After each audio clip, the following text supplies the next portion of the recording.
وكل إخواننا المستضعفين في فلسطين مؤيدا وظهيرا ومعينا ونصيرا. اللهم أعذنا وذرياتنا من الشيطان الرجيم ومن السحرة والكهنة والمشعوذين ومن الحاسدين والعائلين. تحصلنا باسمك العظيم.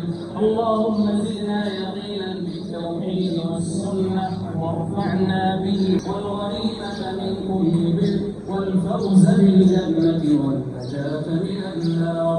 اللهم إنا نسألك الهدى والتقى والعفاف والغنى.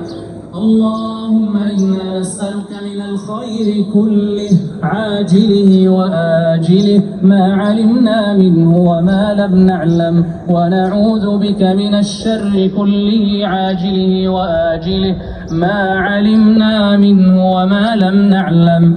اللهم إنا نسألك إيمانا لا يرتد ونعيما لا ينفد ومرافقة نبينا محمد صلى الله عليه وسلم في أعلى جنة الخلد.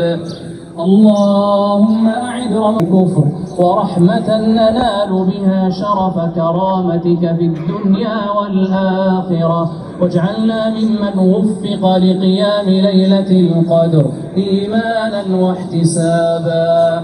اللهم إنا نعوذ بك من منكرات الأخلاق والأعمال والأهواء، ونعوذ بك من الفقر والقلة والذلة، ونعوذ بك أن نظلم أو نظلم، ونعوذ بك من زوال نعمتك وتحول عافيتك وفجاءة نقمتك.